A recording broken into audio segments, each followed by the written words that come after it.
할렐루야. 우리 성도님들이 기도의 제목이 무엇입니까? 이렇게 물으면 되게 많은 분들 중에 주 뜻이 이루어지이다 이렇게 쓰십니다. 하나님 제게 이런 일 이거 제게 이루어 주시옵소서 이렇게도 쓰시는 분들 많지만 대개 성도님들은 내 뜻을 접고 나를 향한 주님의 뜻이 이루어지기를 원합니다. 그렇게 합니다. 그런데 그 말이 참 어려운 일입니다. 세상에 적당하게 산다는 것처럼 어려운 일이 없습니다. 적당한 것. 어느 날 텔레비전에서 요리를 하는 걸 봤는데 강조사님이 적당히 이렇게 적당이라는 게 얼마인지 그걸 모르겠어요. 전 분수에 넘치지도 않고 모자르지도 않는 것. 근데 삶에 있어서 자기 분수를 알고 산다는 것처럼 어려운 일이 없습니다. 중용에 이르기를 과유불급이라는 말이 있습니다. 넘치지도 않고 또 거기에 미치지도 못하는 그런 것이 아니라 꼭 적당한 양입니다. 근데 적당이라는 말을 우리가 좀 잘못 쓸 때가 많습니다. 오늘 찬양대가 아주 거룩 디바인이라는 거룩 구분된다는 찬양을 올리셨는데 높은 음 내는 사람 낮은 음 내는 사람 다 또 악기대로 자기의 분수를 잘 지켜감으로써 아우러서 하나님께 찬양을 올립니다. 부르시는 사람도 그렇고 그것을 끌어모아 아름다운 합창으로 만드는 지휘자나 밑받침하는 반주자나 다 한 마음입니다. 종종 TV에서 이렇게 장수하는 분들 모습 나오는데 그분들 보면 생활이 되게 채식하는 분이 많고 그보다 더 특징적인 것은 소식하는 분들이 적게 먹는 분들이 많고 학이 1000년을 산다고 그러는데 1000년을 못 살겠죠. 근데 그 학이 오래 사는 이유 중에 하나가 학은 자기 분수가 위를 열어보면 70% 이상 채우지 않는다는 거죠. 그러니까 우리가 참 못 살고 힘들던 시장에 많이 먹어야 되고 배가 푹 하고 나와야 배부르고 등이 따셔야 사는 것 같다 하고 느끼던 세상은 이제 지나가고 있습니다. 약방에서 많이 쓰는 중에 감초라고 하는 그런 약재를 많이 씁니다. 요즘은 우리나라도 재배하는지 모르겠습니다만 예전에는 다 수입해서 썼다고 합니다. 저도 어렸을 때 제 아래 후배가 약방하는 집에 아들이 있어서 감초 좀 얻어 먹어봤습니다. 그 주머니에 넣고 먹는 맛이 그 감초가 향긋하기도 하고 감초의 맛은 답니다. 정말 그 왜 감초를 넣느냐 하고 한의사에게 물어봤더니 각 뿌리들이 각 독이 다 있다는 거죠. 치료에 효과도 있지만 독이 있는데 그 독을 중화시키는 것이 단맛을 내는 이 감초가 그것을 중화시켜서 조절을 시켜주는 역할을 한다는 거죠. 그래서 그 독성을 해독시켜야 사람에게 독이 덜 가고 약효가 잘 나타나게 한다는 겁니다. 각 사람에게는 누구나 욕망이라고 하는 죄성이 있습니다. 욕망 자체가 죄냐 이렇게 물으면 또 한참 얘기를 해야 되겠습니다만은 이 죄성에서 독성이 나오기도 합니다. 사람이 화가 났을 때 사용하는 화라고 하는 거 불화자는 말에 불이처럼 나오는 화라는 겁니다. 그것이 자기에게 화를 입힙니다. 그래서 이 화병을 다른 말로 화독이라고 합니다. 한약에서 있는 이 독을 해독하는 것이 감초라면은 사람에게 있는 욕망과 모든 독을 해독하는 것이 뭐냐면 절제라고 하는 것입니다. 적당하게 산다는 것은 자신을 절제하며 사는 건데 참 이 분수를 지킨다는 게 얼마나 어려운지 모릅니다. 성경의 10계명 중에 제 셋째 계명이 너는 내 하나님 여호와 이름을 망령되이 부르지 마라. 근데 이 망령된다는 말이 참 어려운 말인데 쉽게 얘기하면 함부로 부르지 마라. 여호와는 그 이름을 망령되게 부르는 자를 죄 없다 하지 아니하리라. 이런 말씀이 있습니다. 이 망령되다고 하는 말은 히브리 말로 라쉐와라고 하는 말인데, 라샤웨라고 하는 말인데 그 의미는 헛되다, 쓸데없다, 함부로라고 하는 뜻입니다. 공동문의 성경에 보니까 너희는 너희 하나님 이름을 야훼를 함부로 부르지 못한다, 부르지 말아간다, 못한다. 야훼는 하나님의 이름을 함부로 부른 자를 죄를 없다고 하지 않는다라고 기록되어 있습니다. 함부로 부른다는 게 뭘까요? 거룩한 이름을 부를 때 욕심대로 부르지 말고 하나님을 두려워하는 마음으로 절제하며 부르는 것이 아니겠습니까? 그러니까 우리가 기도할 때 주여 하나님 하고 기도하는 그 내용이 내 욕심이 담겨져 있는 거라면 자칫하면 함부로 부르는 이름이 될 수 있다는 겁니다. 사람의 욕망이 존재하기 때문에 신앙에게 쫓아서 남에게 지기 싫은 나머지 하나님의 이름을 함부로 부르면서 내가 예수 이름으로 내가 얘기할 거야, 뭐 이렇게 내가 하나님의 앞에서도 부끄러움 없어, 뭐 이런 얘기를 잘못 쓰면 그것이 제게 화가 된다는 얘기입니다. 죄가 된다는 거죠. 허물이 된다는 얘기입니다. 예수님은 자기 인생에 마무리할 때가 됐어요. 그래서 당신의 계획을 제자들에게 앞으로 일어날 일들을 말씀해 줬습니다. 내가 당신들과 헤어져야 되겠어요. 아유, 내가 집 다 버리고 직업도 다 버리고 주님을 따라왔는데 주님이 3년 겨우, 정확한 날짜는 뭐 아무도 모릅니다만 하여튼 3년을 지난 다음에 우리를 버리고 어디를 가신단 말이에요. 제가 이제 예루살렘에 올라가게 됐는데 올라가면 유대교 지도자들에게 내가 체포당할 겁니다. 그리고 제가 고난당할 거고 죽을 거예요. 그리고 제3일에 내가 부활할 겁니다. 근데 부활한다는 데서는 관심이 없어. 죽는 데에서 딱 걸린 거예요. 왜? 모든 사람은 죽음 그러면 끝이라고 생각하거든요. 아이고야 큰일 났다. 아마 예수님이 이 당신의 삶을 계획을 발표할 때 제자들은 아주 썰렁해졌을 거예요. 식사 잘 하시고 나서 이 말씀하시니까 먹은 게 체하지 않았나 모르겠어요. 야, 예수님이 죽으시면 어떡하나가 걱정이 아니라 뭐가 걱정돼요? 나는 예수님이 비참하게 죽는다는 것에 관심이 있는 게 아니라 그러면 나는 나에게 관심이 드는 거예요.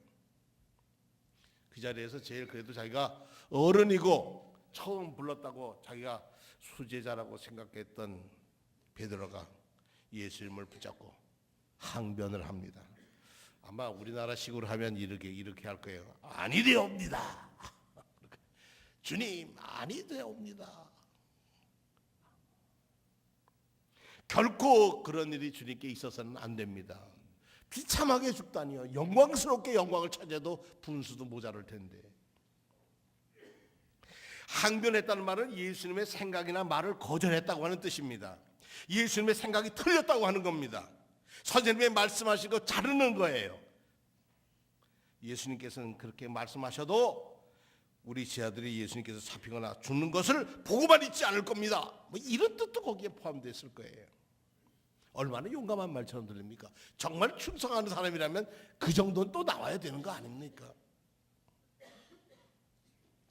곁에 이런 사람을 한두 사람 둘 필요가 있을 거예요. 이런 신복이 있으면 얼마나 마음이 든든합니까? 그래, 내가 죽지 말아야지, 좀 그랬으면 좋을 텐데. 예수님은 그 말을, 베드로의 말을 거절했습니다. 수용하지 않으셨습니다. 그리고 이렇게 말씀하셨어요. 사탄아, 내 뒤로 물러가라. 수제자 보고 사탄이라니요.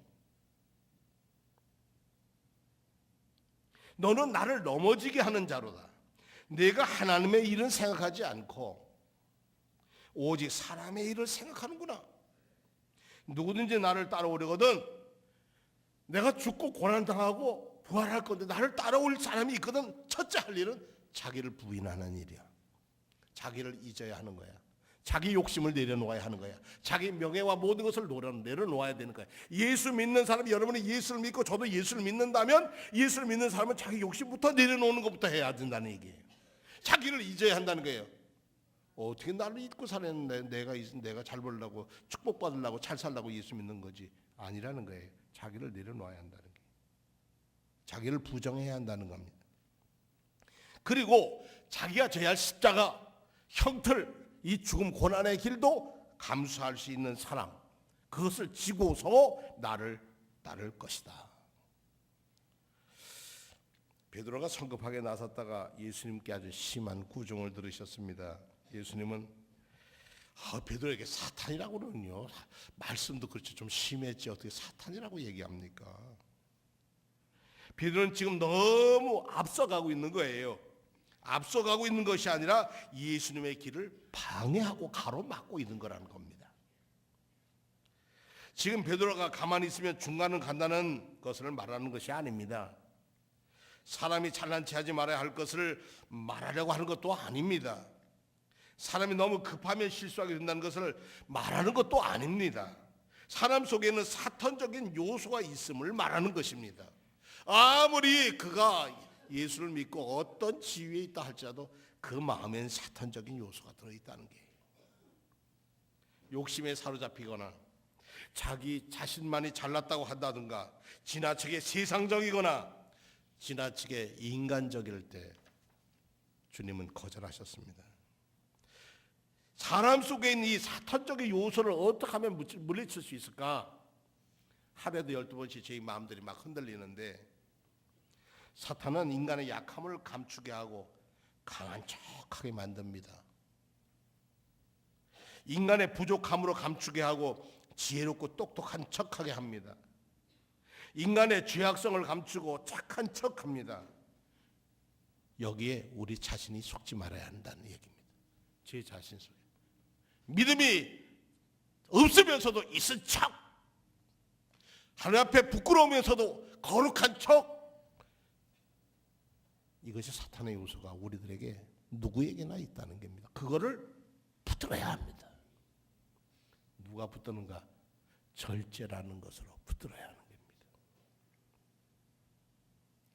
강한 척하게 함으로 약한 것을 숨기게 합니다. 지혜로운 척하는 것은 미련한 것을 숨기게 합니다. 부자인 척하는 것은 부족함을 감추게 합니다.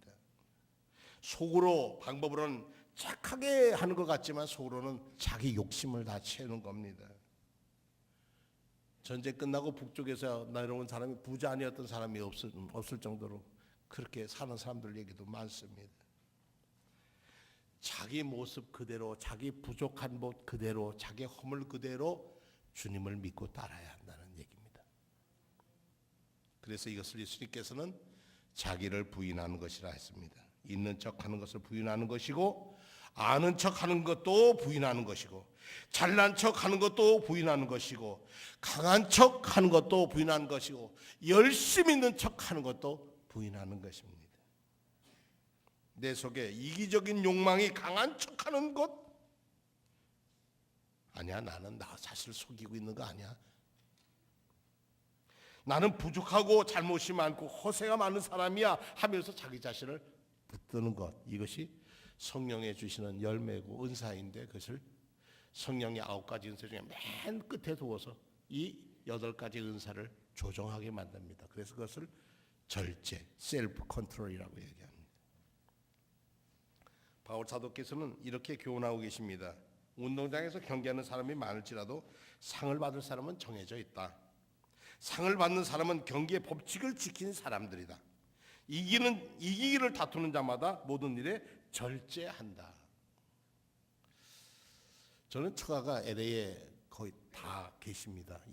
우리 한국에는 저희 처가가 6남매 중에 5남매가 LA에 살고 있습니다. 뭐 다른 거 그렇게 부럽지 않지만 부러운 것은 저희 처남들이 마라톤 풀코스를 뛴다는 겁니다. 저는 그게 참 부럽습니다. 지금 80이 되는 큰 처남으로부터 시작해 장로님이시로 돼서 60이 되고 이제 50이 되는 세 처남이 마라톤 풀코스를 뜁니다. 뭐 그것도 한두 번 뛴 게 아니고 10몇 번 뛴 것도 아닙니다. 참 그것을 뜁니다. 42.19km를 뛴다는 것, 그게 몇 시간 안에 들어오는 시간이 있다죠. 그때 들어오면 뛴 걸로 인정해 주는 시간 안에는 들어온다는 겁니다. 그런데 그 중에 제 손 아래 처남이 장애자입니다. 척추를 교통사고로 다쳐서 휠체어를 타는데 그 세 바퀴 그 휠체어를 앉아서 머리에 헬멧을 쓰고 여기에 이렇게 장갑도 끼고 그러고 마라톤 풀코스를 그걸 타고 갔다 온다는 거예요. 내가 빨리 가겠다고 욕심을 부리면 언덕바지를 내려가는데 내가 더 빨리 간다고 들다 보면 내려가다가 어떡합니까? 뒤집어지는 날이면 코 뒤집어지면 그냥 떼굴떼굴 굽는 거예요. 그냥. 그러니까 자기의 페이스를 자기의 조절을 잘 힘을 조절해서 그때까지 가야 마지막에 들어와서 주행했다고 완주했다고 하는 증명서를 받는 것이지, 그렇지 않으면 자기를 절제하지 않으면 그냥 내가 처음에 빨리 뛰겠다고 뛰면 중간에 다 주저앉고 자기와 싸워서 져버리고 만다는 겁니다. 우리가 영적인 생활에 있어서 주님을 따르는 사람이 이렇게 자기와 싸움에서 지면은 참 자기가 속상합니다. 남이 속상한 것도 또 있지만 자기 자신이 속상합니다. 내가 이번 일에는 꼭 뭘 해보려고 했는데 이번에 올림픽 보니까 뭐 한번 뭐 활강 내려가고 뭐 내려가는데 한 번밖에 기회가 없다는 거예요. 근데 그 4년 동안 얼마나 연습을 했겠어요. 근데 가다가 빗나가면 기대만 하나 쓱 비껴나가면 그냥 끝나는 거예요. 얼마나 허무하겠어요. 그 사람에게는 빨리 내리게해서 속도를 줄여야 한다고 하는 욕망, 그러나 법칙대로 가야 한다는 거죠. 이기기를 다투는 사람마다는 어떻게 하느냐, 모든 일에 절제를 해야 한다는 겁니다. 그래서 절제를 하며 경계하지 않는 사람은 허공을 치는 것과 같다고 했습니다. 제 고등학교 친구 하나가 저 멕시코 올림픽에서 은메달을, 복싱으로 이 은메달을 땄습니다. 지용주라고 하는 친구인데 아주 일찍이 하나님 편으로 갔습니다. 근데 그 친구가 그래요. 내가 링에 올라서 3분 3회전을 뛰고 내려오면 다리가 꼬여가지고 다리가 꼬여서 서 있기도 조차 힘들다는. 그래서 심판이 이겼다고 손 들어줄 때 자기 이 무릎과 발목에 힘이 들어간다는 게, 그 힘으로 또 버틴다는 거예요. 3분씩 3회전 9분을 상대방하고 복싱을 하는데 하차하고 놓치는 순간에는 그냥 그동안에 고생했던 것이 다 무너지고 만다는 겁니다. 신앙생활도 마찬가지입니다. 예수님을 3년이나 따랐던 베드로가 하나님의 일과 인간의 일을 베드로는 예수님이 하는 걸 보고 보았습니다. 배웠습니다. 살았습니다. 그런데 마지막에 주님이 나 이제 떠나고 너희들이 이 일을 바톤을 받아야 한다고 얘기할 때 내가 비참하게 죽을 거지만 내가 사흘 만에 부활할 거다는 부활에 대한 소망을 붙들기보다는 현실의 자기의 불이익과 현재의 자기의 소원에 보고 자기는 어떡할까 하는 자기 연민에 빠져서 주님을 가로막았던 거죠. 자기 연민이라고 하는 것이 때로는 우리 인간에게 당연한 것이기도 하지만 예수님은 자기 연민에 빠진 우리에게 당신의 목숨을 주시고 부활이라고 하는 영생이라는 선물을 허락하셨습니다.希腊 철학에서는 가장 큰 미덕을 용기라고 그럽니다. 그리스라는 나라가 지금까지 건재하고 있는 것 중에 하나가, 그 사람들은 인간에 대한 용기를 가지고 사는 나라가 그리스라는 나라입니다. 중세기에 신앙에 아주 본을 보였던 토마스 아킨피스라고 하는 그리스도를 본받아라고 하는 책을 쓴 아주 훌륭한 믿음의 사람은 인간의 덕은 겸손이라고 그랬습니다. 겸손이 인간의 최고의 미덕이라고 했습니다. 그러나 바울 사도는 오늘 갈라디아서 5장 23절부터 있는 9가지 성령의 열매를 맺으면서 맨 중요한 것은 절제라고 얘기하고 있습니다. 이 절제가 없으면 우리는 무너지고 만다는 것입니다. 세상을 살다 보니까 점점 나이가 들면서 저도 재미있는 현상을 보이게 됩니다. 지난 주간에 주내원 진급 시험을 봤습니다. 우리 연애원으로 가기 위해서 시험을 봤는데 허입부터 안수받기 전 사람들까지 이제 제가 6조 조원이었는데 저희는 18명의 순회원들을 심사했습니다. 면접을 하는 거죠. 근데 저는 이제 감리교회사 전공이어서 그것을 물어보라고 그래서 교회사 문제를 묻습니다. 1930년 12월 2일 한국에 들어온 미국 북감리교회와 남감리교회가 우리 한국에서 선교하는데 우리 서로 그러지 말고 합치자. 그러자. 그래서 두 대표가 전권위원이 나와가지고 합쳐서 총회를 합니다. 그 총회 때 웰치라고 하는 아주 우리 감리교회에서 잊지 못해야 할 감독님이 설교를 하시는데 앞으로 조선 감리교회가 나갈 3가지 방향을 지시합니다. 정말 중요한 겁니다. 그 첫 번째가 이제 남북 감리교회가 합쳐서 하나의 조선 감리회가 되는데 미국에서는 그 당시에 남북 감리교회가 갈라져 있습니다. 왜 갈라졌냐 하면 남북 전쟁하면서 갈라진 거예요. 남쪽과 북쪽이 갈라져 가지고 크게 남쪽하고 북쪽이 서로 교회가 달랐습니다. 그런데 지금은 연합 감리교회입니다만은 한국에서 먼저 조선 땅에서 먼저 하나가 된 거예요. 감리교회가. 1930년 12월 2일 날 아주 위대한 정말 감리교회의 지표를 내시는 첫 번째 뭐냐면 앞으로 이제 조선 감리교회, 그러니까 우리 한국 감리교회가 가야 할 첫째는 진정한 기독교회가 되어야 한다. 사이비가 되면 안 된다. 진정한 기독교회는 예수가 중심된 교회라는 뜻입니다. 두 번째로 한국에 있는 감리교회는 진정한 감리교회가 되어야 한다. 감리교의 본성을 잊어버리고 요즘 어떤 분은 감로교라고 그래요. 감로교. 감리교와 장로교가 합쳐졌다고 감로교라고 그래요. 감리교의 원천통을 지켜가야 한다. 세 번째는 진정한 한국인의 조선인의 교회가 되어야 한다. 민족을 사랑하는 교회. 여러분 1930년은 일제가 통제하고 있을 때예요. 그때의 웰치라고 하는 감독은 한국에 있는 감리교인들에게 뭐냐면 너희들의 민족은 너희가 구원할 수 있는 책임을 져야 되는 거야. 한국 토착적인 영향을 갖고 살아야 되는 거야. 그리고 아주 엄청난 지시를 했어요. 그런데 그 사람은 미국 사람이었기 때문에 안 잡혀갔는지 모르겠어요. 어쨌든 1930년 12월 2일 날 이런 위대한 설교를 해서 한국 감리교회가 가야 할 일은 진정한 기독교회가 된다. 사입이 되지 마라. 짝퉁이 되지 마라. 진정한 감리교도처럼 철저하게 질서를 지키고 성서 중심 한 권의 책이 되듯 말씀 중심에 살아가는 교회가 되어야 한다. 그리고 너희가 한국에 있든 조선에 있다고 한 것 잊어서는 안 된다. 조선인의 이해한 것이 잊어서는 안 된다.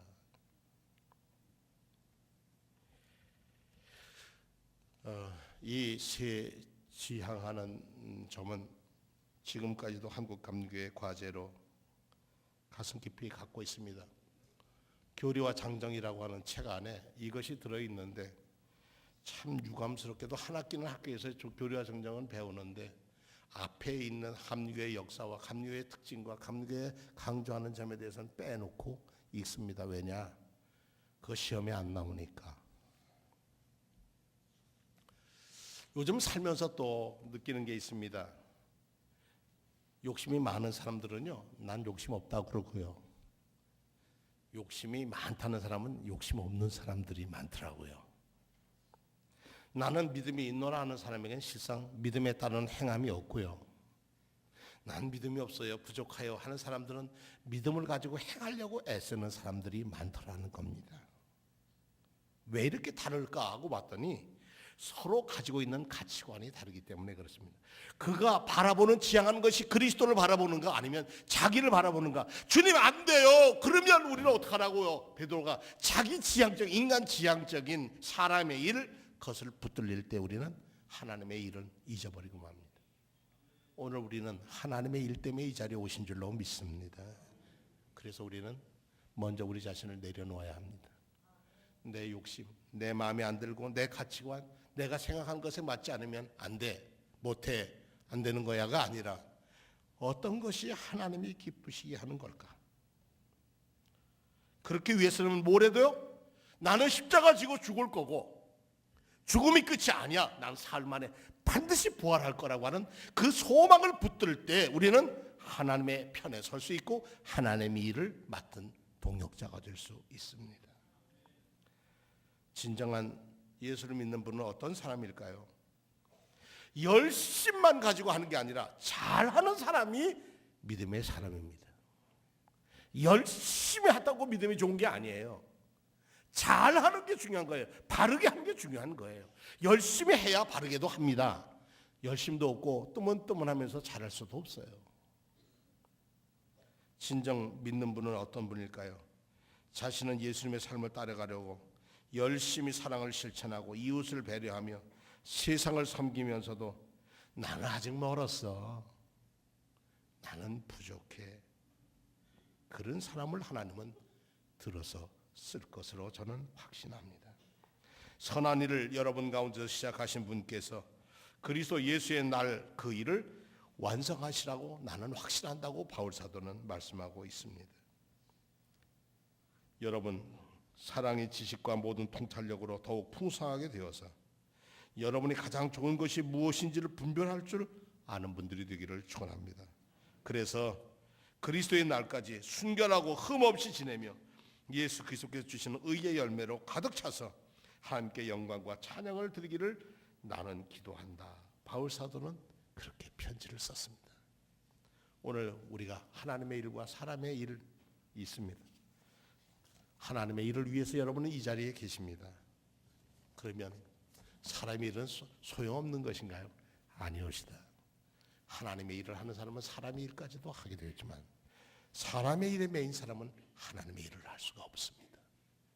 하나님의 놀라운 일에 부름받고 갈등하고 내가 어떡할까 하고 갈등하지만 하나님의 일을 선택하면 주님의 손을 붙들면 주님의 십자가에 못 박인 그 손을 붙잡으면 주님 우리를 일으켜 주시고 부활의 자리에 영생의 자리에 함께 있을 줄로 믿습니다.